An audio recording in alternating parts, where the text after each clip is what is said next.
We're really disappointed, to say the least, that the governor vetoed the two bills that we sponsored, the Safety Stop and the Freedom to Walk Act.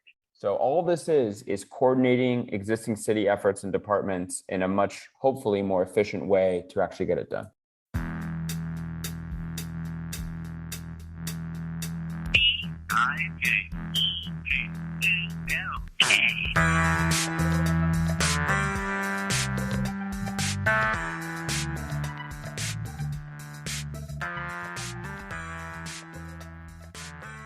Hi, welcome to Bike Talk. This is Lindsay Sturman, and we have Dave Schneider, the executive director of Cal Bike, with us today to talk about three big bills that got vetoed by Gavin Newsom. Well, welcome, Dave, and I'd love to hear your thoughts on this. Yeah, thank you, Lindsay. Thanks very much for having me on. We're really disappointed, to say the least, that the governor vetoed the two bills that we sponsored, the Safety Stop and the Freedom to Walk Act. And really innovative proposal by Laura Friedman, Assembly Bill 1147, to require regions to create 15-minute neighborhoods and bicycle highways. He vetoed all of those on spurious grounds. Very disappointing. Any thoughts on why? Yeah, the two bills that we sponsored were important in a symbolic way more than anything, and especially important for those of us who suffer discriminate police enforcement and harassment, people who the cops are looking to pull over or accost, people of color in California. It's very disappointing that the governor didn't understand how important it is to remove the illegality behaviors that all of us do on a regular basis. All of us roll through stop signs already. We approach the intersection, we look to see if there's any traffic or a pedestrian that we might have to yield to or stop for. And if not, we keep going. You mean on a bike, right? On a bike, yeah. And then if we're walking down the street and we see our bus coming on the other side of the street, we look both ways to see if there's any traffic. And if there's not, we run across the street so that we can catch the bus, so we don't have to wait for another hour or a half hour for the next bus.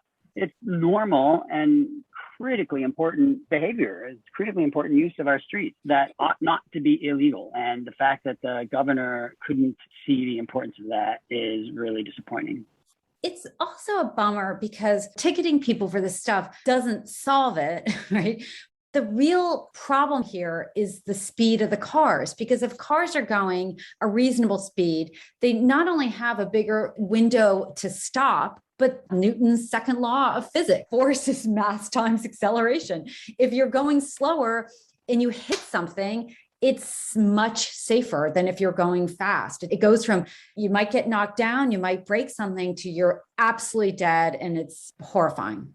Yeah, the problem is fast cars. It's not people jumping in front of them.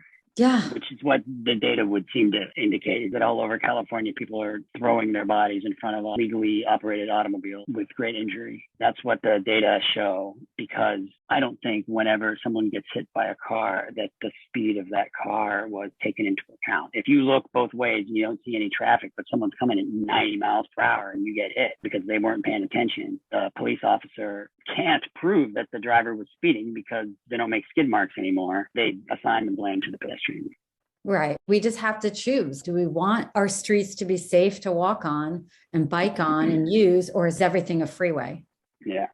I'll share a story from a bunch of years ago. I'm riding my bike on Market Street in San Francisco, and a police officer decided that it was his job to ticket bicyclists who crossed an intersection against the red light. It was a T intersection. It was one of those intersections where there's no logical reason that that red light should even apply to bicyclists, because they're not really crossing any traffic, but it's nevertheless illegal. And this officer thought that it would be important for him to teach those bicyclists a lesson. And he just sat on the other side of the intersection and was writing ticket after ticket. And I walked up to the interaction between this young woman and the officer who was writing her a ticket, and she was crying. She was so upset because she knew this was like a $300, $400 ticket, right? I mean, those tickets are expensive. And if you're low income, it's hurtful. And she was low income. She was crying because she said, I bought this bike. I put a couple $100 into this used bike so I didn't have to pay for the bus anymore because I couldn't afford the bus. I might as well just go back to the bus. If you're going to give me a ticket for riding the way everyone rides. She was so upset. And it made me so sad that this was what our police think is a priority. It really upset me. And it's an example of why we need to, change the dumb laws that should not apply to people riding bicycles. And it's an example of why it's a validation of our commitment to social equity as a priority, our commitment to making sure that our work, first and foremost, benefits low-income people and people who have suffered the most from past transportation decisions in our racialized society. That means Black and brown people. It validates that because I think that the governor's complete lack of apparent empathy and complete failure to understand what it's like to have to ride a bike for transportation or to have to take the bus because you can't afford a car. He doesn't understand that. He's never had to do that in his life. He grew up in a fairly elite family in Marin, right? So he never had a chance to understand that. And I think that lack of understanding has overridden his normal reliance on data. The governor is a very data-driven person. He's a policy wonk. He looks at the data and he makes his decision for the most part based on what the data tell him, supposedly, unless his biases and conditioning tell him otherwise, which is what happened in this case. Because the data would say that we really need to emphasize walking and bicycling as the future of transportation in California. It is the most cost-effective way to get people around. The implications for health are huge. The implications for reducing inequity are huge. The implications for safety and joy are huge. The data are clear. That in this case was not enough to sway the governor. It's really disappointing. Yeah, I wonder, has anyone ever talked about tickets in general being progressive, meaning it's tied to your income? I don't know the status of that.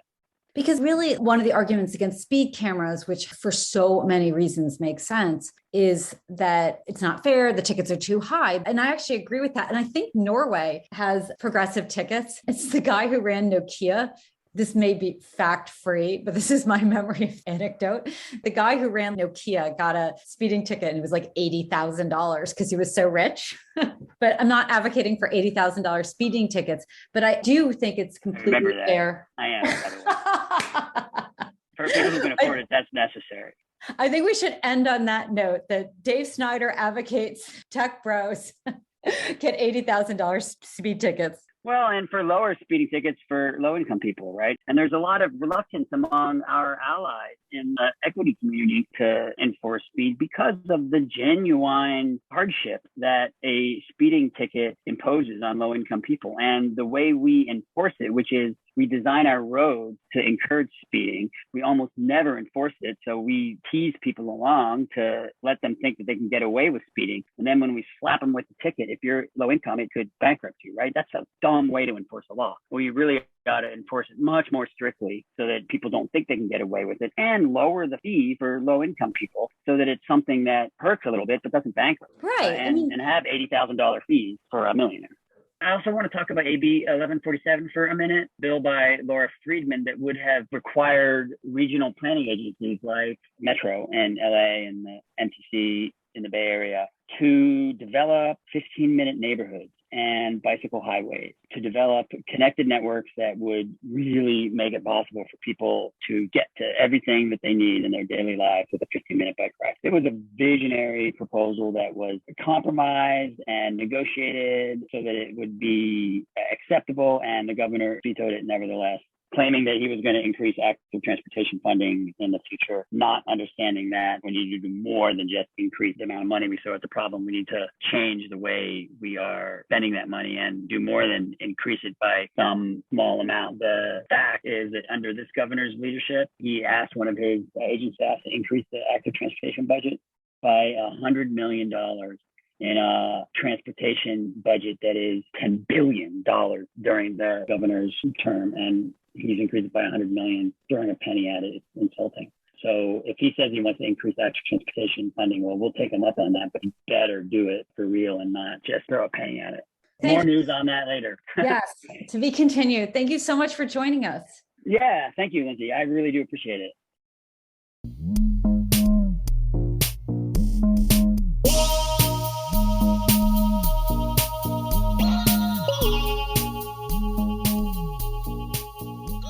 have Michael Schneider, who is the founder of Streets for All, which is a relatively new advocacy organization in Los Angeles, and they're doing a lot of good things. So welcome to the show, Michael. We love to have you guys on. And today we're going to talk about an initiative that you guys are working on for complete streets in Los Angeles. Thanks for having me, Don. So I was checking out the Zoom that you guys did a couple days ago with a council member from Santa Monica. Prior to that, you guys made mention of an initiative, I guess we'd call it, where you would be following the Bureau of Street Services repaving schedule and then aligning your advocacy efforts around that to make sure that when they repave, they would hopefully install complete street designs that I guess the LA DOT has already put together, that's already part of the bike plan? Or how would this initiative work? And do you have a name for the initiative?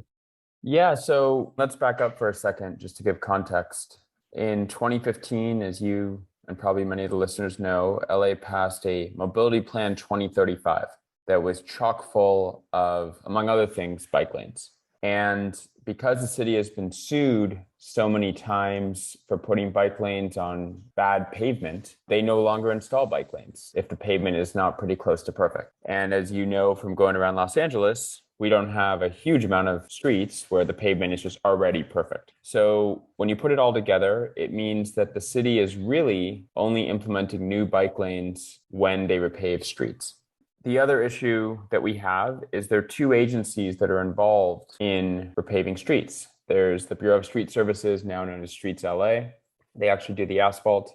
And then there's LA DOT, which dictates how to stripe the street. And so you think, since the mobility plan was passed in 2015 and it's part of our city's general plan, it would seem very logical that when the city repaves streets, they implement the mobility plan. It's basically a free opportunity. It doesn't cost more to stripe a bike lane or not, considering the street is already going to be restriped at that time. Unfortunately, that's not the way it works. Streets LA can move really quickly because repaving streets are not controversial. But LADOT is tasked with doing community outreach. Each council office dictates how much outreach. Of course, the council office has veto power if they don't like what they see or they don't like the project, even if it is part of the mobility plan. And DOT also has to design the streets and basically get the political will done. So they move much, much slower for the same stretch of road compared to Streets LA. So what we did is we looked at the next 3 fiscal years. Remember, the city goes from July, is the beginning of their fiscal year. And we looked at 21-22, 22-23, and 23-24 at all of the planned repavings that Streets LA already has on the docket. Then we compared that to the city's mobility plan. And we essentially coded it in 4 different ways. Let's say, for example, nothing is there right now, and the mobility plan calls for a protected or unprotected bike lane. We would call that an implement opportunity. So you're going from 0 and you're implementing the mobility plan. If, let's say, an unprotected bike lane exists and the mobility plan calls for a protected bike lane, we would call that an upgrade opportunity. If, let's say, an unprotected bike lane exists, the mobility plan calls for an unprotected bike lane, we'd say that's complete, because when they repave the street, they're going to stripe it the same way. And then we have a 4th category for bus lanes that are planned on the mobility plan. Bus lanes are not quite as sensitive to repaving as bike lanes because buses, of course, have much bigger tires and they're not as sensitive to bad pavement like people on bikes are. So that's the initiative. Get way ahead of the repaving schedule, prioritize it based on high injury network, connecting the dots. We don't have much of a bike network in LA, so how do we connect the things that don't quite connect? And then political will in a council office. Do we have a cooperative council member and potentially cooperative neighborhood councils? And the first step is getting this on everyone's radar. The city did not have something like this until we did it, which is kind of insane. So hopefully now Streets LA and DOT and us and any other advocacy groups that want to help will all be working off of the same dashboard, all see the same opportunities in the same way, and again, get way ahead of it so DOT has plenty of time to do the outreach and build the political will and design the street. So by the time Streets LA gets there and repaves, the mobility plan is a foregone conclusion, and we're striping in the planned bike lanes. Man, I love this. You guys rock. So if people out there want to get involved, where do you keep the schedule? How can people get to it and start helping you help the city do this? We made a very, very simple bit.ly link. So it's bit.ly, which is bit.ly/ mobility-plan. So they can go there, bit.ly/mobility-plan. And they can see there's 3 tabs at the bottom, one for each fiscal year. It's color coded. They can see all the opportunities. They should sign up at streetsforall.org and put in their address. That's how we know what council district they're in. And that's how we'll be able to let them know when they need to call into a neighborhood council meeting or city council meeting or whatever is needed to get the bike lane approved. And, if someone's super passionate about a particular street and they want to help us, they should fill out the volunteer form, and we're happy to give them the toolkit to be able to move it forward even faster. That is completely awesome.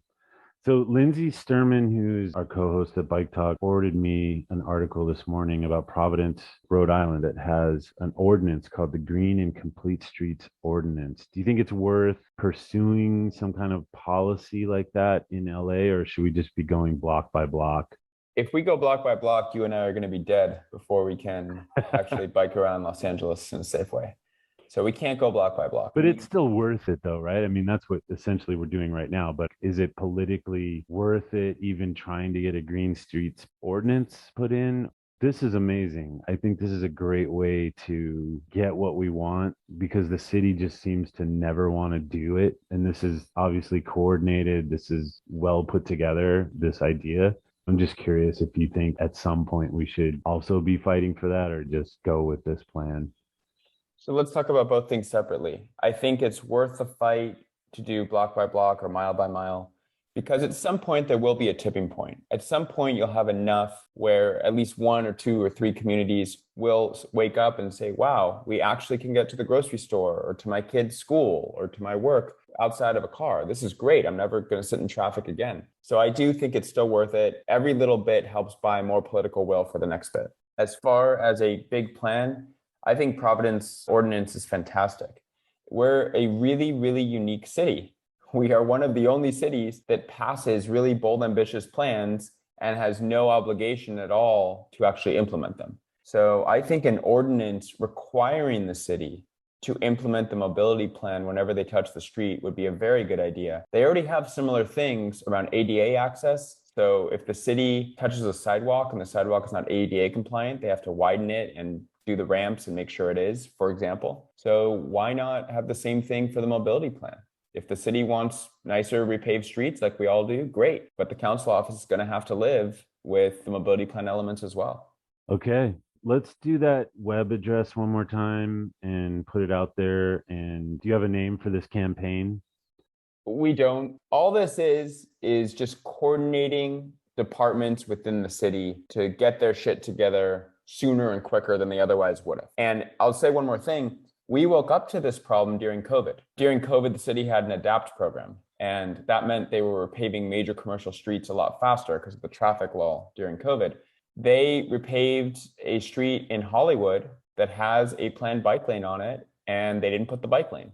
Why didn't they put the bike lane? No one even looked at it. No one even looked at the mobility plan. They just sort of like zombies just kept going as status quo. We can't let that happen. Because we only stripe bike lanes when we repave streets, that means that street's not going to have the planned bike lane for another 15, 20 years until it's repaved again. We can't afford to be repaving streets and not implementing our mobility plan. It means that it just won't happen. So all this is coordinating existing city efforts and departments in a much, hopefully, more efficient way to actually get it done.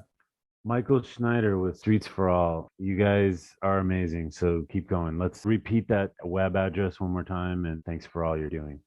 Thank you. So it's http://bit.ly/mobility-plan. Awesome. All right. Thanks a lot, Michael. We appreciate your time. Thanks, Don. Thanks for listening to this episode of the Bike Talk. If you want to hear more, go to kpfk.org, navigate to programs, and choose Bike Talk. On the Bike Talk page, click on the archives link to play or download shows posted in the last 4 months. Go to biketalk.com and copy or click on the RSS link to subscribe. Our Twitter handle is BikeTalkPFK. On Facebook, we are Bike Talk. You can become friends and join our group.